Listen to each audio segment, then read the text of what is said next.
Assalamualaikum warahmatullahi wabarakatuh. Salam sejahtera bagi kita semua. Kami dari kelompok 9, nama saya Mary Dwi Cahyanti Nasution, NPM 20613135000629. Nama saya Lanjir Jayanti, NPM 2019 135000503. Nama saya Andi Rahmat Putra, NPM 2019 1313609. Semoga di masa pandemi ini kita tetap diberikan kesehatan sehingga kita dapat menjalankan aktivitas kita di new normal ini.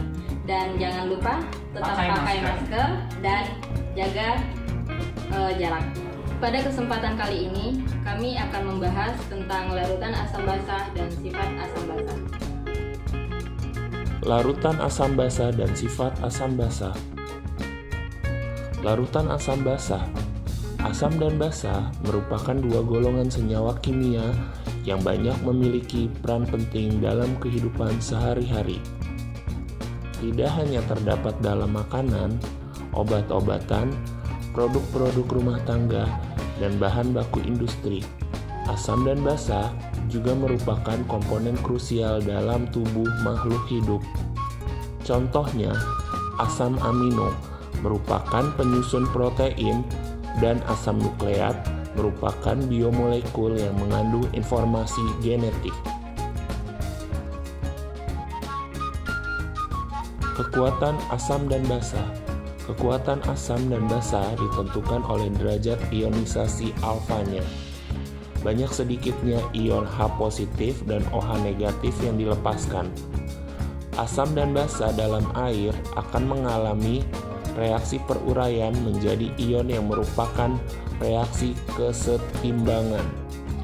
Oleh karena itu, kekuatan asam dan basa dapat dinyatakan oleh tetapan kesetimbangannya, yaitu tetapan ionisasi asam Ka dan tetapan ionisasi basa Kb. Sebagai contoh, dalam air HCl hampir terurai sempurna menjadi ion H positif dan ion Ci negatif. Sedangkan HF hanya terurai sebagian menjadi ion H positif dan ion F negatif. Oleh karenanya, HCl disebut sebagai asam kuat dan HF disebut sebagai asam lemah. Demikian juga dalam air NaOH hampir terurai sempurna menjadi ion Na positif dan ion OH negatif. Sedangkan NH3 hanya terurai sebagian menjadi ion NH4 positif dan ion OH negatif. NaOH disebut sebagai basa kuat dan NH3 disebut sebagai basa lemah. Tetapan ionisasi asam atau Ka. Secara umum, reaksi kesetimbangan larutan asam Ha dalam air dapat dituliskan sebagai berikut.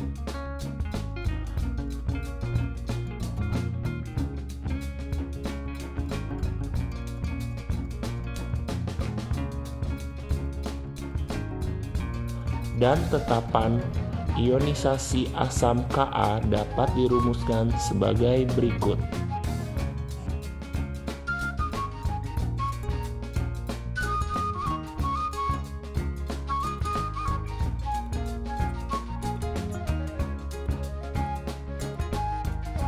Asam kuat, contoh HCl, HBr, Hi, HNO3, HClO4, H2SO4. Asam kuat yaitu senyawa asam yang dalam larutannya terion seluruhnya menjadi ion-ionnya. Reaksi ionisasi asam kuat merupakan reaksi berkesudahan. Secara umum, ionisasi asam kuat dirumuskan sebagai berikut.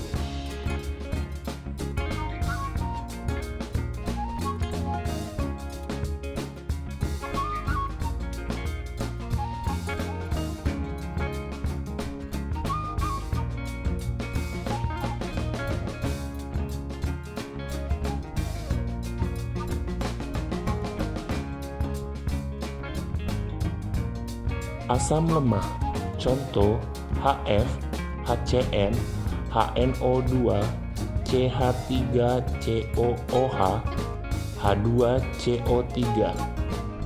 Asam lemah yaitu senyawa asam yang dalam larutannya hanya sedikit terionisasi menjadi ion-ionnya. Reaksi ionisasi asam lemah merupakan reaksi kesetimbangan. Secara umum, ionisasi asam lemah valensi 1 dapat dirumuskan sebagai berikut.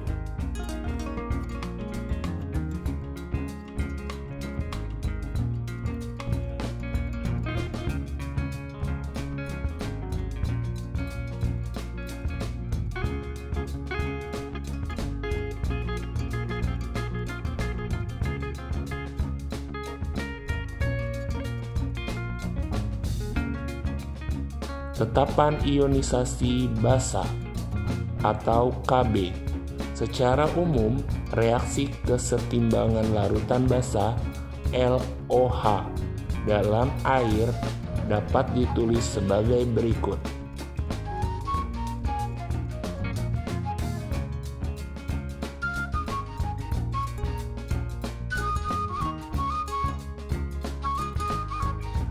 Dan tetapan ionisasi basa Kb dapat dirumuskan sebagai berikut.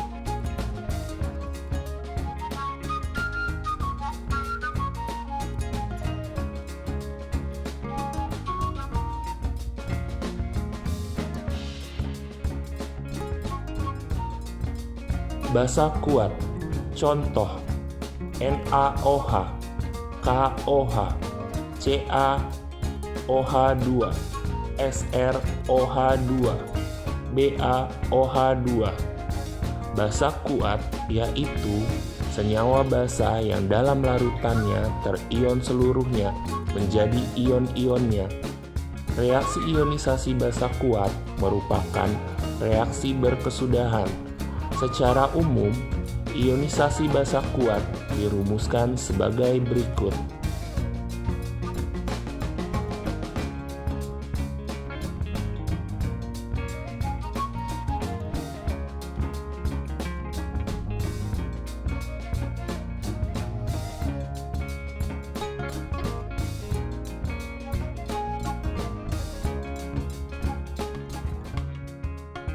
Basa lemah, contoh NH3, CH3NH2, C6H5NH2.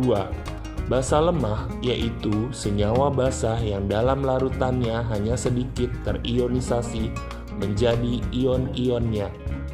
Reaksi ionisasi basa lemah juga merupakan reaksi kesetimbangan.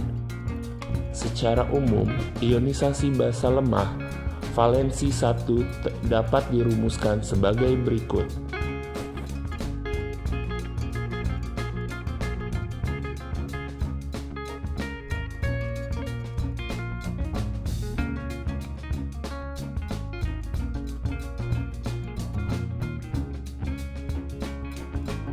Tetapan ionisasi beberapa asam dan basa dapat dilihat pada tabel berikut. Nah, kalau dirumuskan asam lemah dan basa lemah itu menggunakan tetapan ionisasi. Berikut ini beberapa tetapan ionisasi asam lemah dan basa lemah. Contohnya pada larutan asam. Di sini ada asam klorid yang ketetapan ionisasinya itu 1 dikali 10 pangkat min 2. Sedangkan di larutan basa ada amonia yang ketetapan ionisasi basanya 1,8 dikali 10 pangkat min 5. Derajat keasaman atau pH. Konsep pH di sini itu untuk menyatakan tingkat atau derajat keasaman suatu larutan. Pada tahun 1910, seorang ahli dari Denmark, Søren Lautis Sørensen, memperkenalkan suatu bilangan yang sederhana. Bilangan ini diperoleh dari hasil logaritma konsentrasi H+. Bilangan ini kita kenal dengan skala pH. Dan harga pH tersebut berkisar antara 1 sampai dengan 14 dan ditulis sebagaimana dalam tabel berikut ini.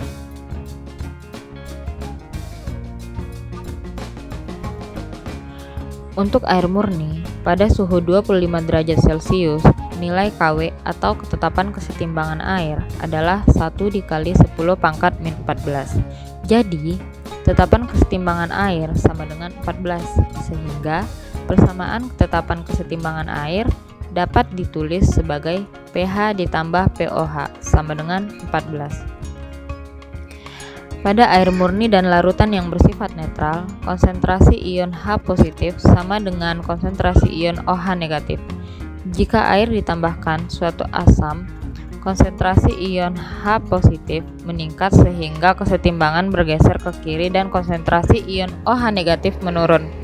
Jika air ditambahkan suatu basa, konsentrasi ion OH negatif meningkat sehingga kesetimbangan juga bergeser ke kiri dan konsentrasi ion H positif menurun.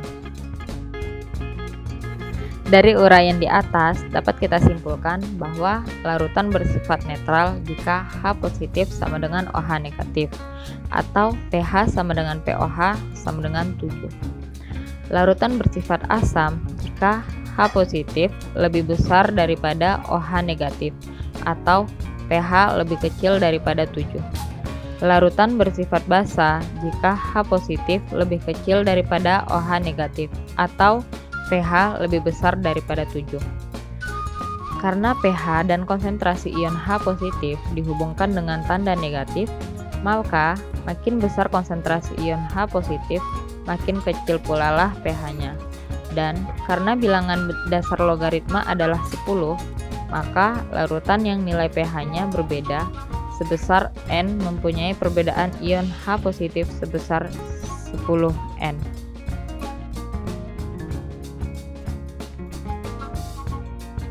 Perhatikan contoh di bawah ini. Jika konsentrasi ion H positif sama dengan 0,01 m, maka pH sama dengan min log 0,01 sama dengan 2. Jika konsentrasi ion H positif sama dengan 0,001 m atau 10 kali lebih kecil, maka pH sama dengan min log 0,001 sama dengan 3 atau naik 1 satuan. Jadi, dapat disimpulkan bahwa makin besar konsentrasi ion H positif, maka makin kecil pula lah pH-nya. Sedangkan larutan dengan pH sama dengan 1 adalah 10 kali lebih asam daripada larutan dengan pH sama dengan 2.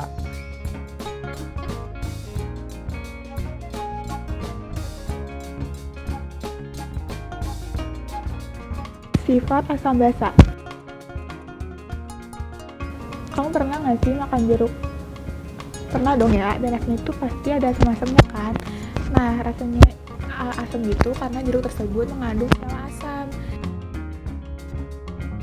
Terus pernah nggak sih lagi sabunan, terus tuh nyiprat ke mulut gak sengaja, terus kejilat gitu, rasanya pahit kan? Itu karena sabun mengandung sel basa. Lalu apa aja sih sifat dan klasifikasi asam basa? Sebagian besar buah-buahan mengandung asam organik lemah, seperti asam sitrat pada jeruk, asam maleat pada anggur hijau, juga asam tartrat yang menjadi bahan vitamin C, dan banyak terdapat dalam buah lemon. Asam ini baik loh untuk meningkatkan daya tahan tubuh.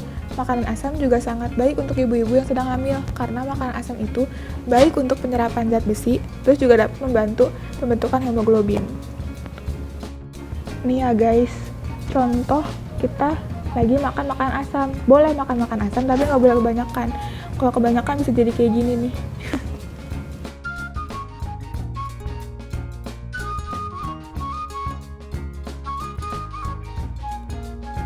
Sifat larutan asam. Dalam dunia kimia, asam merupakan senyawa kimia yang bila dilarutkan dalam air akan menghasilkan larutan dengan pH lebih kecil dari 7. Asam juga dapat diartikan zat yang dapat memberi proton ion H+ kepada zat lain yang disebut basa, atau dapat menerima pasangan elektron bebas dari suatu basa. Contoh asam dalam kehidupan sehari-hari diantaranya cuka mengandung asam asetat, jeruk mengandung asam sitrat, anggur mengandung asam tartrat, apel mengandung asam malat, vitamin C mengandung asam askarbat, dan obat tetes mata mengandung asam borat. Nah, Jadi, dalam kehidupan sehari-hari itu banyak banget juga contoh asam yang kita gunakan. Gitu, teman-teman. Adapun sifat-sifat larutan asam diantaranya yaitu 1. Mempunyai rasa masam. 2. Dapat mengubah lakmus biru menjadi merah. Terus juga dapat menghantarkan arus listrik. Itu asam kuat biasanya yang bisa menghantarkan arus listrik. Terus, jika dilarutkan dalam air akan melepaskan ion hidrogen atau H+. Lalu dapat menetralkan basa dan bersifat korosif terhadap logam. Sifat larutan basa. Basa adalah senyawa kimia yang menyerap ion hidronium ketika dilarutkan dalam air. Basa memiliki pH lebih besar dari 7. Jadi, kalau misalnya asam itu lebih kecil dari 7, kalau basa itu lebih besar dari 7. Jika dilarutkan dalam air, akan terurai menjadi ion hidroksi atau OH- dan ion positif logam, tapi nggak selalu. Oleh karena itu, suatu basa dapat menghantarkan arus listrik.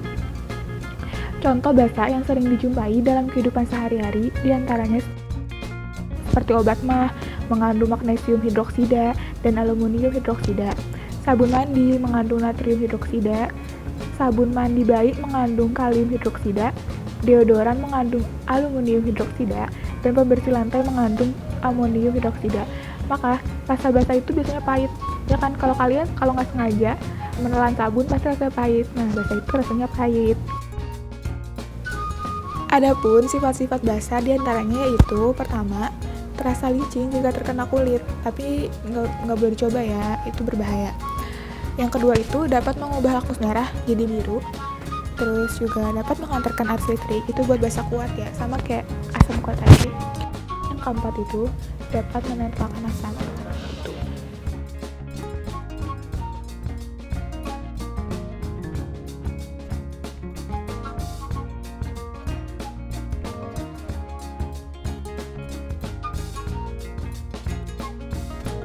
Contoh soalnya itu H2SO4. Nah, diketahui itu 9,8 gram sama 2 liter diubah jadi 2000 ml. Ini kita nyari konsentrasi larutannya dulu ya.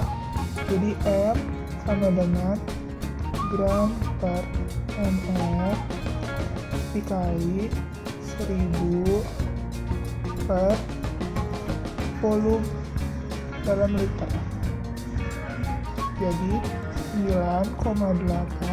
Ini tuh MR itu tuh MR-nya si H2SO4 itu 98. Ini kita nyari MR-nya dulu.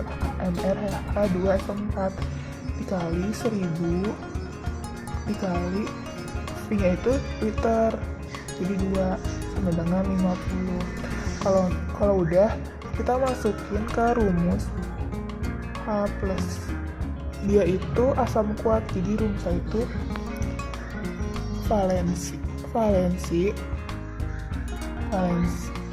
valensi dikali sama N.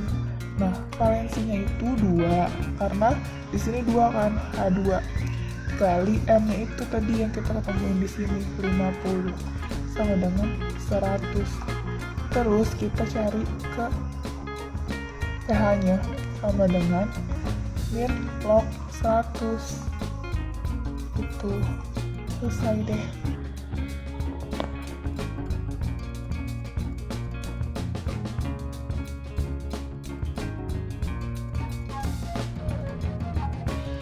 Di sini ada contoh soalnya itu carilah konsentrasi ion H+ dalam larutan CH3COOH 0,01 m dan tentukan pula derajat ionisasi asam tersebut dengan harga tetapan ionisasi 1,8 dikali 10 pangkat min 5. Jadi kita nyari dulu diketahuinya konsentrasi larutannya itu 0,01, terus ketetapan ionisasinya itu 1,8 dikali 10 pangkat min 5. Nah, kita pertama tuh nyari ini dulu, H+. Rumusnya itu kan ketetapan ionisasi dikali konsentrasi larutannya. Nah, sama dengan 1,8 dikali 10 pangkat min 5 dikali 0,01 sama dengan akar dari 1,8 dikali 10 pangkat min 7 sama dengan 4,2 dikali 10 pangkat min 4M.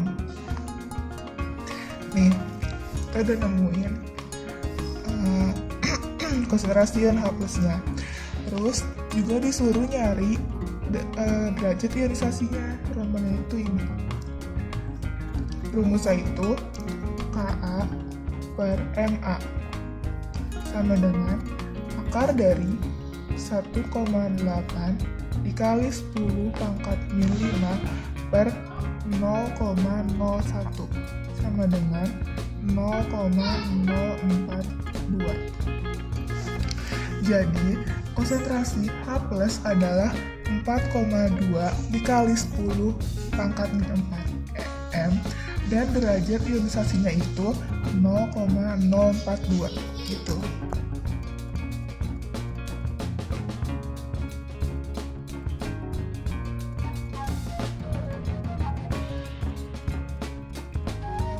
Ya, selanjutnya itu contoh soal dari basa lemah. Soalnya itu tentukan harga ion OH- yang terdapat dalam NH4OH. Konsentrasi larutannya itu 0,05. Harga ketetapan ionisasinya itu 1,8 dikali 10 pangkat min 5. Dan dia juga nanya tentukan derajat ionisasinya. Nah, yang pertama kita itu pakai rumus OH- karena dia itu basa lemah.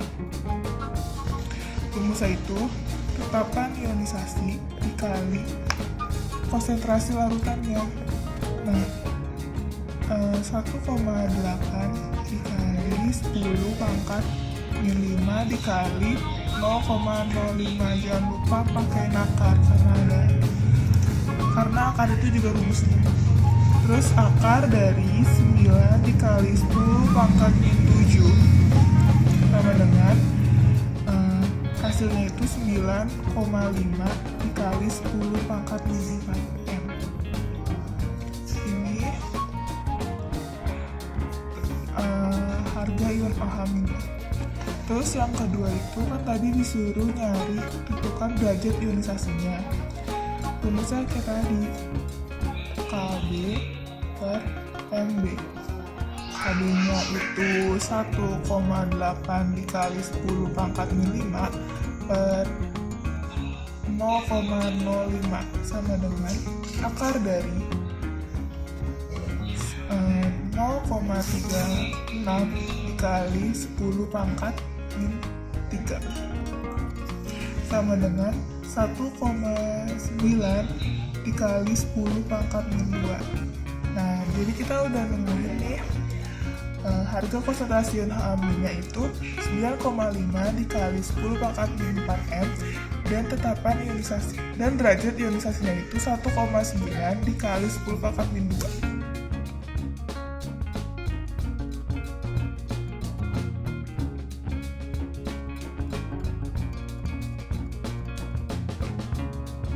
Nah, contoh ketiga itu yang pH.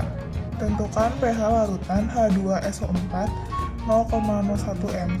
Jadi kita tuh nyari H plusnya dulu.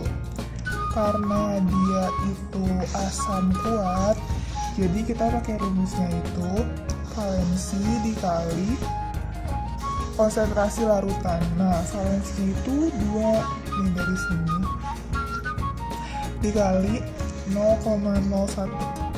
Ini jadinya 2 dikali 10 pangkat min 2M. Baru kita nyari pH-nya. Rumusnya itu pH sama dengan min log H plus sama dengan min log 2 dikali 10 pangkat min 2. Karena kan ini log, jadi pangkatnya itu maju ke depan. Jadinya 2 min log 2